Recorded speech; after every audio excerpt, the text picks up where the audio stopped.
आप सबको जय मसीह और यीशु मसीह के नाम से आप सब के लिए हम दुआ करते हैं कि परमेश्वर आप सबको आशीष करें। तो आज फिर से एक बार हम जो है आपके बीच में परमेश्वर के वचन को लाए हैं, जो हिंदी में अनुवाद कर रहे हैं हम, जो brother Jerry deacon brother Jerry का है, उसी का शिक्षा को हम अनुवाद कर रहे हैं। आप सबको एक बार फिर से जय मसीह कहना चाहता हूं, और ये बहुत ज़्यादा खुशी की बात है कि हम आपके घर तक आ रहे हैं प्रभु के वचन को लेकर, इस मीडिया के द्वारा, इस मीडिया के तकनीक के द्वारा। मैं आगे बढ़ने से पहले मैं आपको एक सच्चा कहानी बताना चाहता हूँ।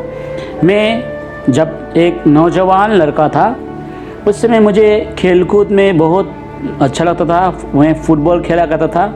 एक बार फुटबॉल खेलते खेलते इस तरह से हुआ कि बॉल जो है एक झाड़ी में चला गया, और जब बॉल लेने के लिए मैं झाड़ी के पास गया तो वहाँ पे जो कहता है कि एक बहुत ज़्यादा मानो 10 फीट गहरा एक गड्ढा था उस जगह पे, और मैं उस जगह पे अचानक से गिर पड़ा।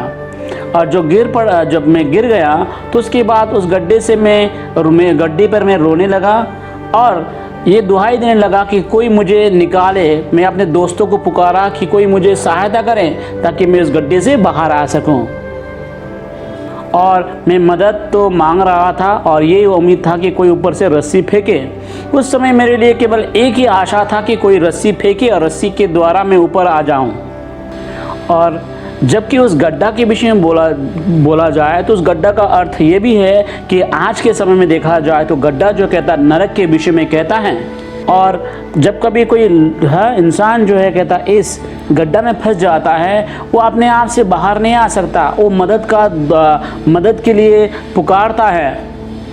या इस गड्ढा से, मौत का जो गड्ढा है, सभी लोग डरते हैं। सवाल ये है क्या ये गड्ढा ये कोविड-19 का है या कहता है मृत्यु है। इस समय जो ज़्यादातर लोगों को ये धोखा दिया जा रहा है इस वायरस के द्वारा, इस बीमारी के द्वारा, जो ज़्यादातर मौतें हुई है, ये मौत के कारण केवल कोविड-19 ही नहीं, ज़्यादातर मौत जो हुआ है बीमारी के कारण है, और तरह तरह की बीमारियों के कारण और भूखमरी के कारण हुआ है।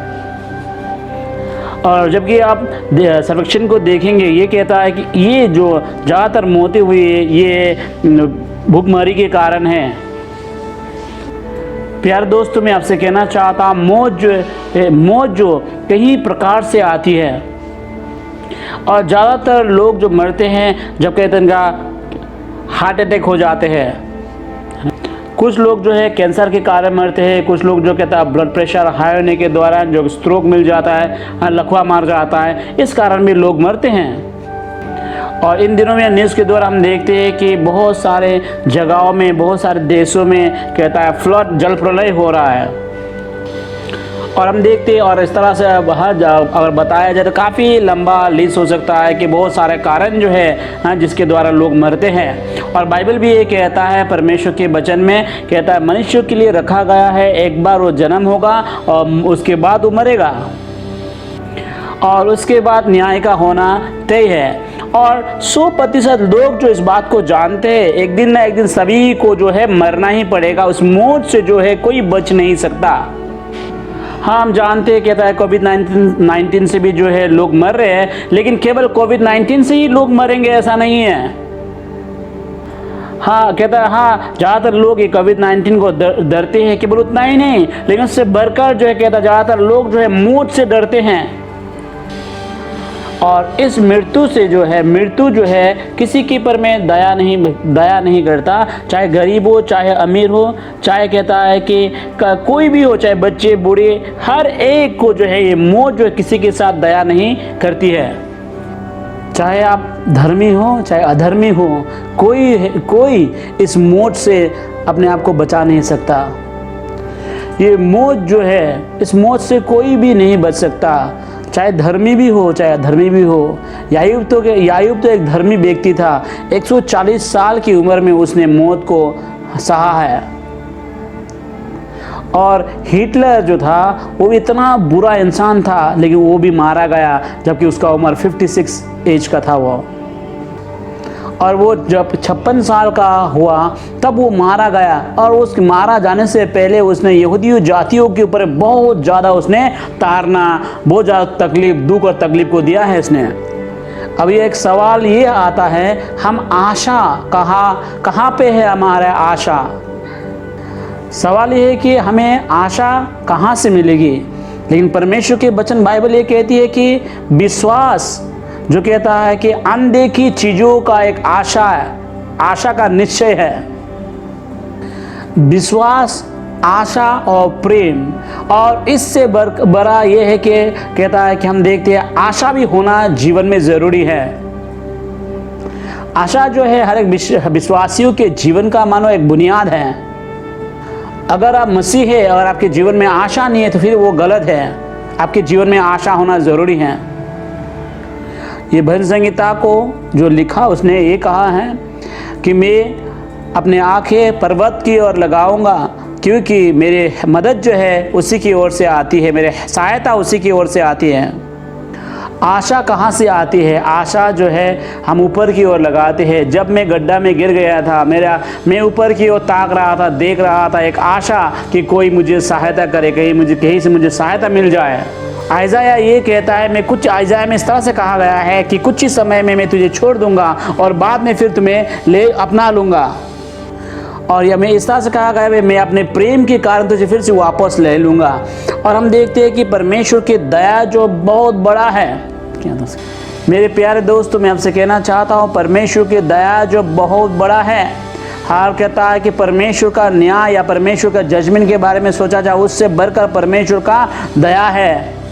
शायद कुछ लोग ये सोचते होंगे कि ये जो कोविड-19 जो है कहता है ये परमेश्वर की ओर से एक जजमेंट है, परमेश्वर की ओर से एक न्याय है। लेकिन मैं यहाँ से ये कहना चाहता हूँ, परमेश्वर की दया जो है उससे बढ़कर है।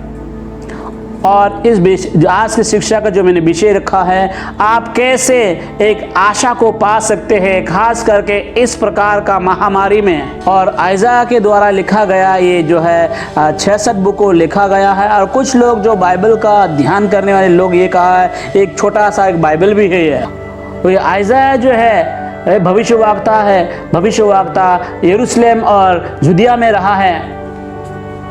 वो आइज़ाया भविष्यवक्ता जो है परमेश्वर की ओर से प्रतिनिधि बनकर एक बोलने वाले के रूप में बोला है, और ये उन दिनों में यरूशलेम में और यहूदियों में जाकर बोला है।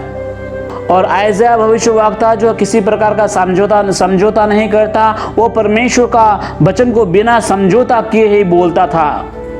और वो जो कोई कहता राजनीतिक नहीं था, राजनीतिक पार्टी में नहीं था वो।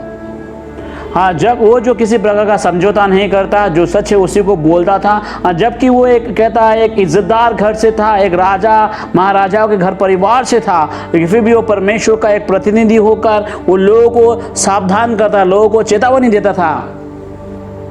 क्योंकि वो लोग जो कहता है ना तो प्रभु पर भरोसा करते हैं, और ना इजराइल के लोग ना तो प्रभु पर भरोसा करते हैं, ना उसके मुताबिक जीवन को जीते थे। वो आइज़ाया जो है भविष्यवक्ता उनको ये चेतावनी देता था, अगर आप परमेश्वर पर विश्वास नहीं करते हो तो कहता है अब इस्राएल लोग जो है तुम्हारे ऊपर हमला करेगा और तुम्हें पराजय करेगा। ये आइज़ाया किताब जो है 2 भाग में भाग किया गया। पहला भाग में ये है, ये आइज़ाया के द्वारा जो कहता है चेतावनी दिया जाना, और उन लोगों को इस तरह चेतावनी देता था, अगर इजरायली के लोग और परमेश्वर पर भरोसा नहीं करते हैं, हाँ प्रभु पर भरोसा रखना छोड़ देते, तो ऐसा रहा जो सीरिया के लोग जो है उनके ऊपर हमला करेंगे और उनको कहता है अपने गुलाम बना लेंगे। और उस समय जो है यहूदी के लोग जो कहता है कि गरीबों को सताना और गरीबों को दुख और तकलीफ देते थे, और वो जो कहता है मूर्ति पूजा करते, इसी कारण उनको भी ये चेतावनी दिया जाता था।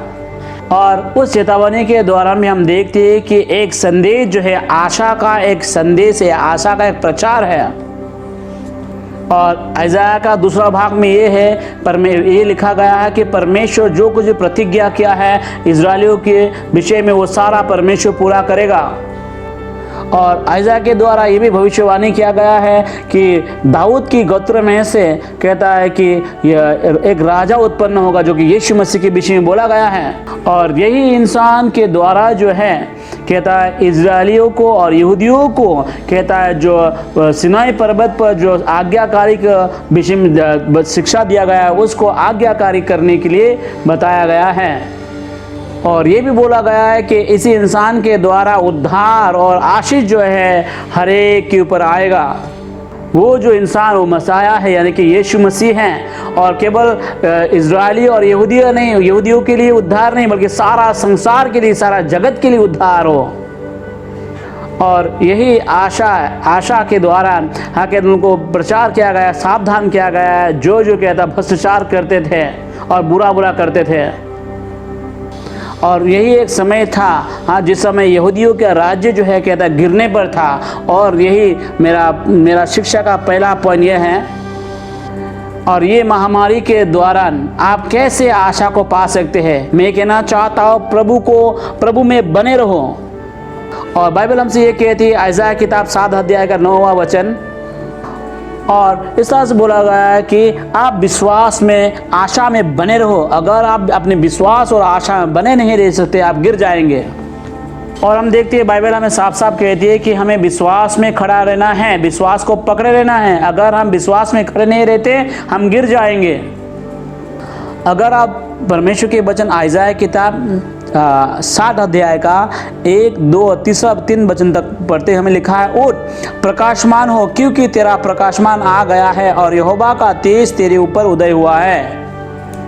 देख पृथ्वी पर तो अंधियारा और राज्य के लोग पर घोर अंधकार छाया हुआ है, परंतु तेरे ऊपर यहोवा का उदय होगा और उसका तेज तुझ पर प्रकट होगा। जाति जाति तेरे पास प्रकाश के लिए और राजा तेरे अहोना के प्रताप को और आएंगे। और आइज़ाया इस जगह पे यहूदियों के लोग कह रहा और प्रकाशमान हो। और हम देखते हैं घोर अंधकार के समय भी आइज़ाया ने इजरायलियों से, यहूदियों से कहा, कहता ये जो मानो एक प्रकार का भविष्यवाणी का वचन बोला गया है मसीहा के विषय में, जो मसीहा आने वाला है उसके विषय में। और इस वचन में हम क्या देते हैं, आइज़ाया जो एक आशा दे रहा है, ताकि आशा उम्मीद कर दे रहा है कि यीशु भविष्यवक्ता के द्वारा बोला गया जो वचन है कि मसाया के विषय में, उस आशा को दे रहा है इस घोर अंधकार के समय में। और ये जो आइज़ाया के द्वारा दिया गया आशा जो है उन दिनों में काम किया और आज के दिन भी वो आशा काम कर रहा है हमारे जीवन में भी। और आइज़ाया के द्वारा बोला गया तुम्हें, कहता है कि तुम्हें डरने के लिए नहीं, तुम्हें हटने के लिए नहीं, तुम्हें बल्कि तुम आशा रखो। कहता है कि आशा है और आज के दिन में ये आशा हमारे पास में है। और यीशु मसीह जो इमानुएल है, इमानुएल परमेश्वर जो है आएगा वो। और आइज़ाया ने ये कहा, कहता है इसी कारण अपने विश्वास में खड़े रहो, अड़े रहो। और कहता जैसी के ओर से जो है एक डाली निकलेगा और डाली में फल लगेगा। हम देखते हैं जैसे जो बोला गया, जैसे जो दाऊद का पिता है, दाऊद का पिता जैसे जो एक पेड़ के समान है और दाऊद जो कहता है एक डाली के समान बताया गया इस जगह पे। और इस जगह पे हम देखते हैं आइज़ाया ने भविष्यवाणी का है जैसे जो पेड़ है उससे एक डाली निकलेगा और वो डाली जो कहता है आशीष के कारण ठहरेगा बहुत सारे लोगों के लिए। अगर आप ये सोचते हैं केवल आप एक दाखलता हैं, मैं कहना चाहता हूँ आप प्रभु में बना रहे, विश्वास कीजिए। और इस प्रकार के समय में, इस तरह प्रकार के महामारी के समय में भी आप एक फलदायक डाली बन सकते हैं और आप आशीष के कारण बन सकते हैं। प्रकाशित वाक्य है 5:5 में इस तरह से कहता है, मत रो, देखो यहूदा के गोत्रों का वो सिंह जो दाऊद का मूल है उस पुस्तक को खोलने और उसकी 7 मोहरों को तोड़ने के लिए जयवंत हुआ है। अभी ये कहता है ये केवल एक दाखलता ही नहीं रहा बल्कि उसमें से बहुत सारा डाली निकल आया और डाली जो है एक आशीष के कारण बना। और ये जो डाली जो हम दिखाते हैं वो यीशु मसीह को दर्शाता है और यीशु मसीह आज इस धरती के लिए क्या है, एक आशीष के कारण है। ये आइज़ाया ने जबकि भविष्यवाणी किया था यीशु मसीह के विषय में, एक छोटा सा बालक यीशु मसीह के विषय में नहीं था। उसने ये देखा यीशु मसीह जो है कहता है संसार का आनंद है, संसार के लिए, संसार जो खोए आशा है, उम्मीद है, एक खुशी है, एक आशीष है। और यह आइज़ाया ने ये भी देखा कि यीशु जो कहता है हमारे दुख को आनंद में बदल देगा। और उसने ये भी कहा है, हाँ, दुख और तकलीफ में कहा उस समय में हमारे पास में एक आशा है, वो आशा जो है कहता है हमारे दुख को वो खुशी में बदल डालेगा यीशु। और हम देखते हैं दुख, यहाँ में कुछ जो है दुख की बात है आइज़ाया के जीवन में, हाँ, और आइज़ाया के जीवन में जो कुछ कठिन चीज़ों को उसने सामना करना पड़ा। और मनासे जो एक राजा था, उसने जो कहता वो बहुत ज़्यादा बुरा था, और उसने आइज़ाया का शरीर को दो भाग करते हुए देखा। उसने वो मनासे जो है आइज़ाया को जो दो टुकड़ा किया था, उसने आरी को इस्तेमाल किया था उसको काटने के लिए। और जबकि आइज़ाया ने अपने जीवन के बारे में जानता था वो किस तरह से उसके जीवन में होगा, फिर भी वो कहता साहस के साथ में आशा में बना रहा और यह इजरायली और यहूदियों में प्रचार करता रहा इस मसाया के विषय में, जो आने वाला उद्धारकर्ता के विषय में। सवाल यह है कि आप इस प्रकार के महामारी में आपके अंदर में किस प्रकार का आशा है, कहाँ से आपके पास में वो आशा आएगी। प्यारे दोस्तों, मैं आपसे कहना चाहता हूँ प्रभु को थामे रहो, प्रभु को पकड़े रहो, उसको जाने मत दो अपने जीवन से। और अभी मैं दूसरा पॉइंट को बता रहा हूँ। दूसरा पॉइंट ये है कि अपने दिल को प्रभु के लिए खोल दो। दूसरा राजा किताब है ना, आप 16 अध्याय को देखेंगे। आहाज राजा जो है परमेश्वर पर भरोसा नहीं करना चाहता था, और ये यहूदिया का राजा जो आहाज है ना, वो जो नहीं चाहता था कि प्रभु पर भरोसा करने के लिए, बल्कि वो दूसरे देवी देवताओं पर भरोसा करना चाहता था।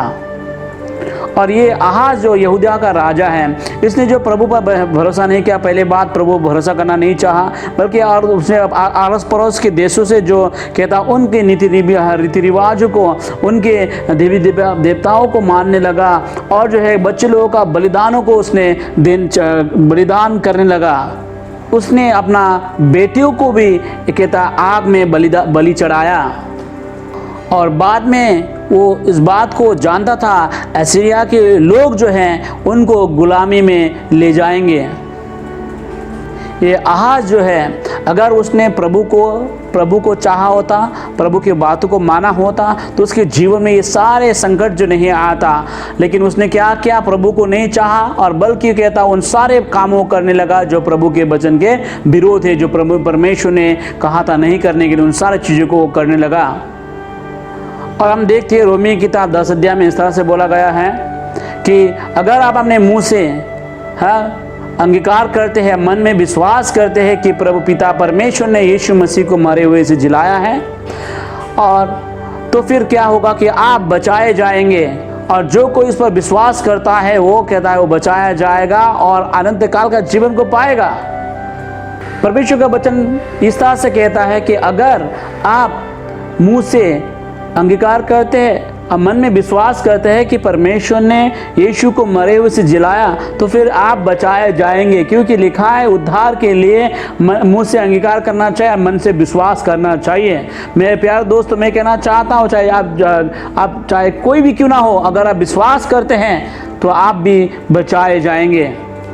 अगर किसी प्रकार के डर में है, या कोई इस बीमारी में, कोविड-19 के बीमारी या किसी प्रकार का डर, मरने का डर है, मैं कहना चाहता हूँ अगर आप यीशु मसीह पर विश्वास रखते हैं, अपने मुंह से अंगीकार करते हैं, फिर तो आप बचाए जाएंगे। आपके अंदर आप उद्धार को पाएंगे। आप मुझे गलत नहीं समझना, मैं कोई कथा धर्म के बारे में प्रचार नहीं कर रहा। मैं ये बोल रहा हूँ कि क्या आपका जीवन यीशु मसीह में जुड़ा हुआ है। मैं ये कहना चाहता हूँ अगर हम यीशु मसीह में विश्वास करते हैं तो फिर हम एक ही बार मरेंगे। अगर हम यीशु मसीह को विश्वास नहीं करते, 2 बार मरेंगे, एक बार शरीर में भी मरेंगे और आत्मा में भी मरेंगे। और हम देखते हैं अगर सुसमाचारों में कि शैतान ने यीशु मसीह को काफ़ी बार मारने के लिए कोशिश किया है, और उस समय तक जब यीशु मसीह क्रूस पर चढ़ाया गया और यीशु मसीह को कहता जबकि मौत तक आने से पहले मौत ने ये सोचा कि उसने सब कुछ पा लिया, यीशु मसीह को हरा दिया है बोलकर। जिस समय यीशु मसीह क्रूस पर चढ़ा, आज मौत ने ये सोचा कि उसने यीशु को हरा दिया है।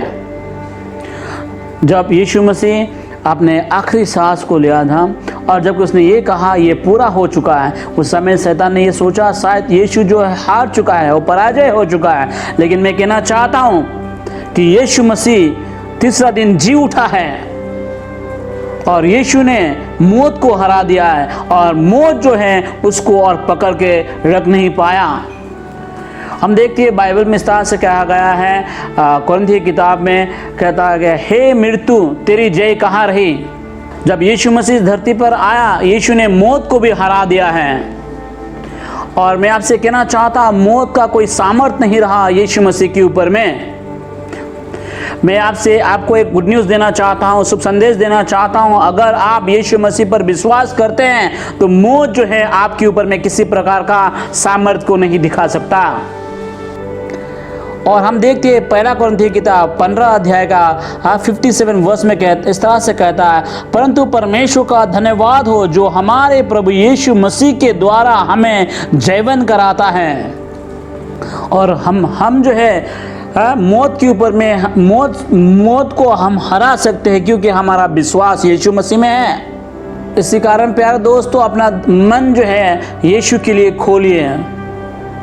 अगर आप यीशु को अपने जीवन को देते हैं तो फिर जो है मौत जो है आपके ऊपर में कहता अपना सामर्थ्य को दिखा नहीं पाएगा, क्योंकि यीशु मसीह ने 2000 साल पहले मौत को हरा दिया है। आप इस महामारी में कैसे अपने आशा को आप पाएंगे? पहला पॉइंट ये था कि आप यीशु मसीह में बने रहो और दूसरा अपने मन को प्रभु के लिए खोलो। और तीसरा पॉइंट ये है कि हमारा मकसद प्रभु को जो हम सेवा करते हैं। तीसरा पॉइंट यह है कि परमेश्वर का मकसद हमारे जीवन में क्या इस पीढ़ी में हम परमेश्वर का योजना में हम सेवा कर रहे हैं, योजना के मुताबिक हम सेवा कर रहे हैं। और आइजा भविष्यवक्ता जो है उसने अपने पीढ़ी में उसने प्रभु का मकसद को सेवा किया। और आइज़ाया जो है उस समय इजरायली ना तो यहूदियों के लीडरों के साथ में समझौता करता था, वो केवल परमेश्वर का मकसद को ही सेवा करने लगा, मकसद में सेवा करने लगा वो। और आइज़ाया के समय में उसने परमेश्वर के मकसद में सेवा किया है और उसने जो भविष्यवाणी किया है उस भविष्यवाणी का मजाक को, उस भविष्यवाणियों को पूरा होते हुए अभी हमारी पीढ़ी में हम देखते हैं। और अब देखते हैं प्रेरित की किताब 13 अध्याय का 36 वचन में इस तरह से कहता है, क्योंकि दाऊद तो परमेश्वर की इच्छा के अनुसार अपने समय में सेवा करके सो गया और अपने बाप दादाओं में जा मिला और सर भी गया। और दाऊद जो परमेश्वर के मन के मुताबिक था, उसने अपने जीवन में अपने पीढ़ी में पूरी तरह से उसने प्रभु को सेवा किया है। हाँ, हम जानते हैं कि दाऊद का शरीर तो सर गया, लेकिन उसके जीवन के कहानी, उसने जो काम किए वो सारे कामों को आज भी वर्णन किया जाता है, आज भी बोला जाता है, सिखाया जाता है। जब परमेश्वर ने हमें चुना है अपने ही मकसद को पूरा करने के लिए नहीं, बल्कि परमेश्वर का मकसद को पूरा करने के लिए चुना है। और बाइबल हमसे ये कहते हैं परमेश्वर ने सब कुछ उसके द्वारा बनाया है और उसी के लिए बनाया है।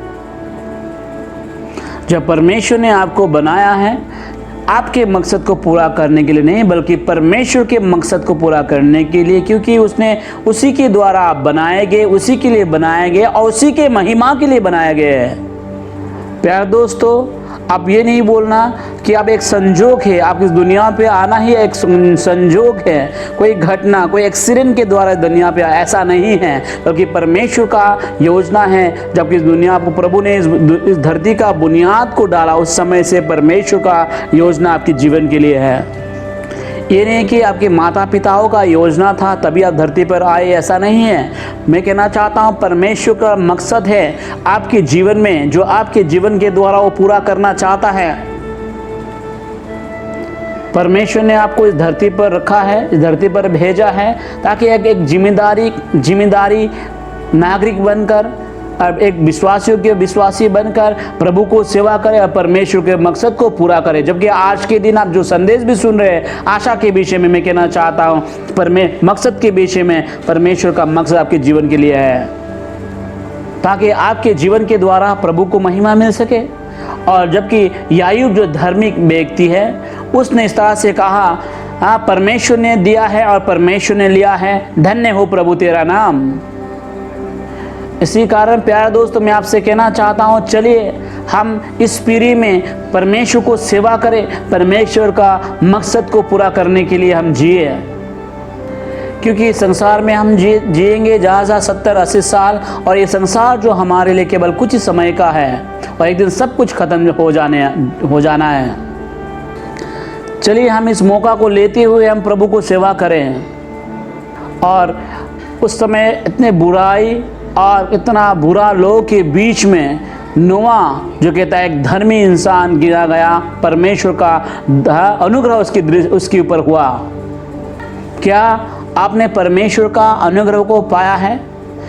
चलिए हम परमेश्वर को हम सेवा करें, परमेश्वर का मकसद को हम सेवा करें, परमेश्वर के मकसद को पूरा करने के लिए हम सेवा करें। मेरे प्यारे दोस्तों, इस महामारी में आप कैसे आशा को आप पाते हैं? और सबसे पहला ये है कि परमेश्वर को थामे रहो। दूसरा, अपने मन में प्रभु को आने दो। तीसरा है कि आप परमेश्वर के मकसद को सेवा करो। और तीसरा पॉइंट ये है, और चौथा पॉइंट ये है, कहता अंतिम है क्या अनंत काल के विषय में, अनंत काल है। और आज का जो आखिरी पॉइंट ये है अनंत काल के विषय में, और कहता अनंत काल के लिए जो आशा है उस आशा के विषय में। यशायाह का जो संदेश था, वो संदेश जो केवल यहूदियों के लिए नहीं बल्कि सारा संसार के लिए एक आशा लेकर आया। और जोएल भविष्यवक्ताओं के समय से बोला गया कि हम अंतिम समय में जी रहे हैं। प्यारे दोस्तों, चलिए हम अपने जीवन में ऐसे जिए मानो प्रभु आज और काल में आ रहा है। चलिए हम ऐसे जीवन जिए, तैयारी के जीवन जिए जैसे मानो कि प्रभु यीशु मसीह आज और आज ही रात को आ रहे हैं। चलिए हम तैयारी के जीवन जिए जब वो, हाँ, ताकि उसके साथ अनंत काल के हम अनंत काल का जीवन बिता सके। इसी कारण पौलुस ये कहता है चलिए कहता अनदेखी चीज़ों को हम देखें। जो दिखाई देता है वो तो टेम्पररी है, केवल कुछ समय के लिए। जो अनदेखा है वो हमेशा हमेशा के लिए है। हम एक मनुष्य होने के नाते हम जो कहता है ज़्यादातर जो चीज़ हमें दिखाई देती है उसी को हम तैयार करते हैं, उसके मुताबिक हम जीना चाहते हैं। काफ़ी लोग जो अपने बच्चे के भविष्य के बारे में सोचते हैं, बच्चे के पढ़ाई लिखाई के बारे में सोचते हैं, लेकिन बात इस जगह पे ये नहीं है। चलिए हम अनदेखी चीज़ों के ऊपर अपना ध्यान को लगाए जो कि अनंत काल का है। मेरे प्यारे दोस्तों, मैं आपसे कहना चाहता ये कोरोना जो बीमारी है केवल कुछ समय के लिए है, लेकिन परमेश्वर का वरदान जो है वो अनंत काल का है। प्यारे दोस्तों, मैं आपसे पूछना चाहता हूँ, आप किसको लेना चाहते हैं? क्या कोरोना का डर को लेना चाहते हैं या प्रभु का अनंत काल का जीवन को आप लेना चाहता है? एक C.S. लुईस ने ये कहा, जो कुछ अनंत काल का नहीं है वो अनंत काल के लिए बेकार है।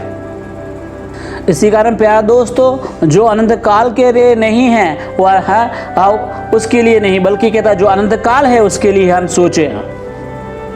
अगर आप अनंत काल के बारे में हम सोचते हैं तो केवल इसी धरती पर आप आनंद कहता है इस धरती पर बसा रहेंगे, ऐसा नहीं। जब इस धरती को आप छोड़ के जाएंगे, अनंत काल के लिए आप प्रभु के साथ जी सकते हैं। और हम देखते हैं यीशु मसीह ने जो प्रभु से पहले अपने चेलाओं से कहा, और जबकि उसके अपने मौत के विषय में भी ये कहा, और उसने ये शिक्षा दिया है, तुम्हारा मन व्याकुल ना हो, तुम्हारा मन ना घबराए। तो हम देखते हैं यूहन्ना किताब 14 अध्याय का इस तरह से कहा गया है, तुम्हारा मन व्याकुल ना हो, परमेश्वर पर विश्वास रखो और मुझ पर भी विश्वास रखो। मेरे पिता के घर में बहुत से रहने का स्थान है, यदि नहीं होते तो मैं तुमसे कह देता, क्योंकि मैं तुम्हारे लिए जगह तैयार करने के लिए जाता हूँ। और यदि मैं जाकर तुम्हारे लिए जगह तैयार करूँ तो फिर आकर तुम्हें अपने यहाँ ले जाऊँगा, कि जहाँ मैं रहूँ वहाँ तुम भी रहो। मैं आपसे कहना चाहता हूँ, या आपके अगर मान लीजिए आपका दोस्त रिश्तेदार, परिवार में से या कोई भी, मानो किसी को ये कोरोना वायरस के द्वारा असर पड़ा है, उसको तो मैं कहना चाहता आपका मन व्याकुल ना हो। मैं ये कहना चाहता हूँ प्रभु पर विश्वास रखें।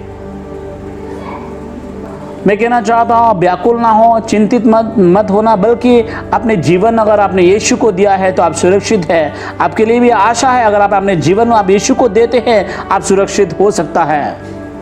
और हमारा परमेश्वर जो है, मैं जो हूँ सो हूँ परमेश्वर हैं, क्योंकि कहता आदि में वचन था, वचन ही परमेश्वर था। और यीशु मसीह ने ये कहा तुम्हारा मन व्याकुल ना हो, तुम मुझ पर विश्वास करो, सब कुछ ठीक हो जाएगा। और यूहन्ना किताब 10 अध्याय में कहता है मेरे भेड़े जो है मेरे आवाज़ को सुनते हैं और मैं उनको सुनता हूँ और मैं उनको अनंत काल का जीवन देता हूँ। पौलुस ने ये कहा जीना तो मसीह है, मरना तो लाभ है। क्यों उसने ये कहा? क्योंकि वो जानता है मौत जो है उसको किसी प्रकार का डर नहीं दिखा सकता। और उसने अपने जीवन में अनंतकाल का अनुभव किया है और यही अनुभव हम में से हर एक जो है कर सकते हैं और हम सब के लिए एक आशा है। अगर हमारे जीवन में यीशु है, मौत का कोई सामर्थ्य नहीं होगा हमारे जीवन में। यही आशा है और यही आशा का संदेश परमेश्वर ने आज हमें दिया है। हमारे पास इस महामारी में भी हमारे पास एक आशा है। इसी कारण होशाया ने ये कहा, कहता है परमेश्वर क्या था वो, परमेश्वर जो है इस तरह से कहता है परमेश्वर जो है हमें दुख के घाटी से हटाकर खुशी के घाटी में ला सकता है। और परमेश्वर ही है जो हमें कहता है उस दुख का घाटी से हटाकर, मुसीबत की घाटी से हटाकर एक आनंद की घाटी में ला सकता है। अगर प्यारे दोस्तों हो सकता है कि आप इस समय दुख की घाटी से होकर चल रहा है, मैं कहना चाहता हूँ आपके लिए एक आशा है और यीशु को और अपने जीवन देते हैं। यीशु जो है आपके दुख के घाटी को एक आनंद की घाटी में बदल सकता है। मुझे अच्छा लगता है ये भजन संहिता में इस तरह लिखा है 42 अध्याय का 11 वचन में, हे मेरे प्राण तू क्यों गिरा जाता है, तू अंदर ही अंदर क्यों व्याकुल है, परमेश्वर भरोसा रख क्योंकि वो मेरे मुंह की चमक और मेरा परमेश्वर है, मैं फिर उसका धन्यवाद करूंगा। प्यारे दोस्तों, मैं ये कहना चाहता हूँ यही समय है कि अपने मन को धक्का देने के लिए, अपने मन को ये कहने के लिए, धक्का देने के लिए कि आशा रखिए प्रभु पर आशा रखिए, प्रभु पर भरोसा रखें, प्रभु पर विश्वास कीजिए। चलिए हम अपना आशा प्रभु पर रखें। हाँ, अभी जो है लोग जो है इंतज़ार कर रहे हैं कब वो दवा बन के आए, कब वो वैक्सीन आ जाए। मैं कहना चाहता हूँ चलिए ये वैक्सीन या दवा जो हमें आशा नहीं देगी, बल्कि हमको जो आशा प्रभु की ओर पर है। और अगर हम अपने जीवन यीशु को देते हैं तभी जाकर संपूर्ण रूप का आशा हम प्रभु पर पाएंगे। एक मिनट, मैं कहना चाहता हूँ कि ये वैक्सीन जो है केवल आपका इस वर्तमान जो शरीर है इससे इस शरीर को मरने से बचा सकता है, लेकिन यीशु मसीह पर आप विश्वास रखते हैं आप जो है कहता है अनंत काल के लिए आप बचाए जाएंगे। आप चलिए हम यीशु मसीह की उन चेलाओं की तरह ना बने जो कहता है कि तूफान आते हुए जब देखा वो डर गए थे वो, और जिस समय यीशु मसीह जाग उठा नाव में, उस समय यीशु जाकर उस तूफान को डांटा, तूफान शांत हो गया। चलिए मैं ये कहना चाहता हूँ यीशु अगर हमारे जीवन में है कोई तूफान हमें डरा नहीं सकती है। मैं आपसे कहना चाहता हूँ इस महामारी में आपके जीवन में आशा कैसे आती है। सबसे पहला बात है कि आप जो है प्रभु पर बना रहे, दूसरा है अपने मन को आप प्रभु के लिए खोले, और चौथा ये है कि तीसरा ये है कि हम परमेश्वर का मकसद के साथ जिए, और चौथा है उस अनंत काल के लिए आशा में, अनंत काल का आशा को लेकर जिए। अगर आप आशा का उच्चारण करना चाहते हैं, मैं कहना चाहता यीशु का नाम ही आपका जीवन का आशा है। मैं भजन संहिता 121 को पढ़ना चाहता हूँ। मैं अपने आंखें पर्वत की ओर लगाऊंगा, मुझे सहायता कहाँ से मिलेगी। मुझे सहायता यहोवा की ओर से मिलती है जो आकाश और पृथ्वी के करता है। वो तेरे पाँव को टलने ना देगा, तेरे रक्षक कभी ना उगेगा। सुन इज़राइल का रक्षक, ना उगेगा और ना सोएगा। यहोवा तेरा रक्षक, यहोवा तेरी दाहिनी और तेरे आड़, और ना तो दिन को ना तो धूप से और ना रात को ना तो चांदनी से तेरी कुछ हानि होगी। यहोवा सारी विपत्तियों से तेरी रक्षा करेगा, वो तेरे प्राण को रक्षा करेगा। यहोवा तेरे आने जाने में तेरी रक्षा अब से लेकर सदा तक करता रहेगा। अगर आप प्रभु पर भरोसा करते हैं, परमेश्वर अनंत काल तक आपको रक्षा करता रहेगा। अगर आप यीशु को प्यार करते हैं, उसको विश्वास करते हैं, तो प्रभु आपको अनंत काल के लिए रक्षा करेगा। इसी कारण मेरे प्यारे दोस्तों, चलिए अपने आशा प्रभु पर रखें। केवल यही एक आशा है जिसके द्वारा हम इस महामारी में भी हम जी सकते हैं। अगर आप में से कोई है जो अभी भी अब तक अपने यीशु को अपने जीवन में आने के लिए अनुमति नहीं दिया, मैं आपके लिए दुआ करना चाहता हूँ। यही वो समय है जो आप जो है अपने प्रभु पर आशा रखें और यीशु को पकड़ के रखे, थामे रहे। यही समय है प्रभु के मकसद को लेकर जीना है, और यही समय है हम आशा रखें अनंत काल के लिए। प्यारे दोस्तों, मैं कहना चाहता हूँ केवल यीशु ही एक राह है अनंत काल के लिए। केवल यीशु ही आपको बचा सकता है। जो कि एक गीत कहता है, अगर तूफान भी आ जाता है, चट्टान भी आपको अगर टकराता है, लेकिन यीशु आपको बचाएगा। पिता तू एक राजा है, उस कहता जल प्रलय के ऊपर भी। मैं फिर भी जानता हूँ कि प्रभु तुझ पर ही आशा है, तुझ पर ही आशा है। प्यारे दोस्तों, मैं आपके साथ दुआ करना चाहता हूँ। चलिए अपने आंखें को हम बंद करें। पिता परमेश्वर, हम धन्यवाद करते हैं इस समय के लिए और ये जीवन जो प्रभु आपने हमें दिया है। पिता, हम धन्यवाद करते हैं कि तूने अपना एकलौता पुत्र यीशु को इस धरती पर भेजा और हमें बचाने के लिए। पिता, हम धन्यवाद करते हैं तूने हमको हमारे अंदर एक आशा डाला है। हम धन्यवाद करते हैं प्रभु, इस महामारी के बीच में भी प्रभु परमेश्वर हमारे पास एक आशा है। प्रभु, मैं दुआ करता हूँ हर एक मनों को छू ले जो तेरे वचन को सुन रहे हैं। प्रभु जी, प्रभु उनको सहायता कर प्रभु परमेश्वर, ताकि तुझे उद्धारकर्ता के रूप में अपना सके। प्रभु उनके मनों को छू ले, उनके मनों को मुलायम कर प्रभु परमेश्वर, ताकि वो तुझे उनके जीवन में आने दे। प्रभु उनके मनों को छू ले प्रभु, तेरे अभिषेक के द्वारा, तेरे पवित्र आत्मा के द्वारा। प्रभु ऐसे होने दे प्रभु, हर एक आत्मा जो आज वचन को सुन रहे प्रभु, वो लोग तुझे उद्धारकर्ता के रूप में अपना सके अपने जीवन में। प्रभु तेरी आशा उनके जीवन में बना रहे प्रभु, और हम धन्यवाद करते हैं प्रभु परमेश्वर, तेरे नाम को हम धन्यवाद करते हैं और सारे दुआ हम यीशु के नाम से करते हैं, आमीन। कुछ प्यार दोस्तों, मैं आपसे कहना चाहता हूँ, जितने भी लोगों ने आज इस संदेश को सुना है, संदेश बिल्कुल साफ साफ है कि अगर आप यीशु को अपने जीवन देते हैं, आप सुरक्षित हैं। केवल इस धरती पर ही नहीं बल्कि अनंत काल के लिए भी आप सुरक्षित हैं। और आप यीशु को अपनाना चाहता है, बहुत चाहे आप जहाँ भी रहे, चाहे आप घर पे हो, चाहे कहीं भी आप हो, केवल इतना ही करना है कि अपने पापों से मन फिरा लेना है, तौबा करना है पापों से।